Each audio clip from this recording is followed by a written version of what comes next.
Kisah anjing yang bodoh. Ada seekor anjing yang berbadan besar dan galak. Oleh masyarakat Riau, anjing itu diberi nama Asu Pongkor. Hari-hari, pekerjaan Asu Pongkor adalah masuk keluar rumah orang. Pada suatu hari, ia masuk ke rumah seorang lelaki tua.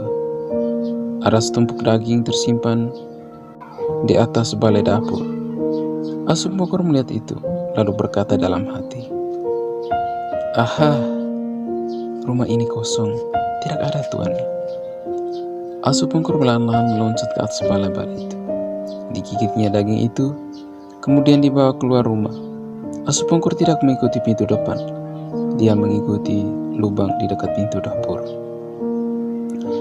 Di dekat rumah itu ada sebuah kali yang mengalir. Di kali itu juga lelaki tua dan penduduk sekitar dapat mencuci periuk, kuali, piring, senduk, dan juga sayur dan daging. Di pinggiran kali itu juga ada jalan setapak. Orang-orang kampung biasa menggunakan jalan itu untuk mengambil air. Asu Pongkor bersama daging di moncongnya melewati jalan itu. Dalam hatinya Asu Pongkor bertanya-tanya, "Di manakah tempat yang aman? Amankah bila aku susuri jalan ini?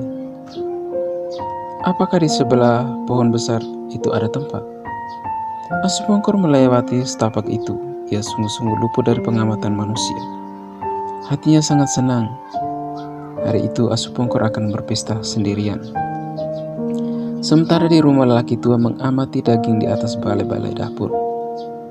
Daging di situ sudah berkurang.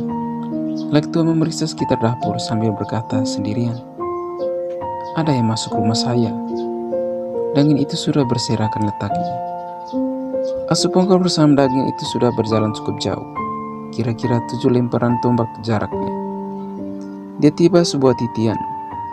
Titian itu menghubungkan kampung sebelah barat dan timur. Di bawahnya ada kolam yang menampung air dari jurang terjal di utara. Di dinding jurang itu ada air terjun yang sangat deras. Asu Pongkor harus melewati titian itu. Dia tidak akan memilih calon lain karena tempat yang aman hanya berada di sebelah titian. Ia ingin cepat-cepat menikmati daging curiannya di tempat yang aman. Kemarin-kemarin selalu dinikmati bersama kawan-kawannya. Asu Pongkor sudah berdiri di ujung titian. Diamatinya di sekeliling daerah itu. Diamatinya juga ke bawah. Dilihatnya bayangan kepala dan daging di dalam air. Kakinya maju selangkah. Kini kedua kakinya sudah berada di atas titian. Dilihatnya sekali lagi ke bawah. Hatinya tergoda oleh seekor anjing dengan daging di moncongnya, tampak di bawah kolam. Niat rakusnya bangkit, kemudian, "Aha, saya harus kejar anjing itu. Daging itu harus saya dapat, biar tambah satu." Pikiran itu semakin menggoda. Akhirnya, Asu Pongkor putuskan untuk mengejar anjing di dalam kolam.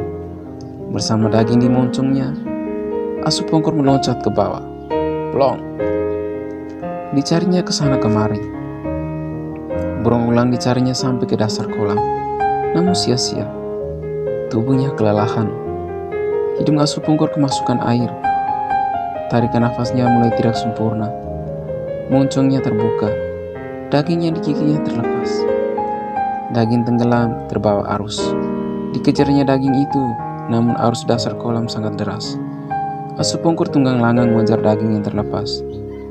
Daging terputar arus di sekitar bebatuan. Asu Pongkor kehilangan daging. Ia tidak terjadi pesta.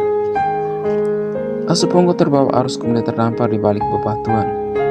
Dijemurkan tubuhnya di situ, katanya dalam hati, "Sial, makan apa hari ini? Daging sudah tidak ada."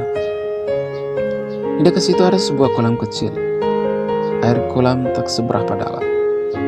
Asu Pongkor berdiri di pinggir kolam. Lidahnya menjulur keluar. Ditatapkan matanya ke bawah. Dilihatnya pula bayangan di bawah air. Semakin dekat tubuhnya ke air, bayangannya semakin dekat pula. Dikibas-kibaskan kaki depannya ke permukaan kolam. Bayangannya juga melakukan hal yang sama. Dia mencoba turun ke kolam. Dikiranya ada anjing lain yang menatapnya dari dalam air. Ia lalu mencarinya dengan mencemplungkan tubuhnya ke dalam kolam. Dicarinya di sekitar air, namun tak mendapatkan seekor anjing pun. Hal seperti itu dilakukannya berulang-ulang. Asupongkor kembali berjemur di atas batu. Dipikirkan perbuatannya yang sia-sia itu. Dia ingat akan daging yang dicuri. Dipikirkannya juga sesama anjing dengan daging di dasar kolam. Hari mulai sore. Perut Asupongkor sudah kempes. Dia sudah sangat lapar. Daging yang dicurinya terbawa arus.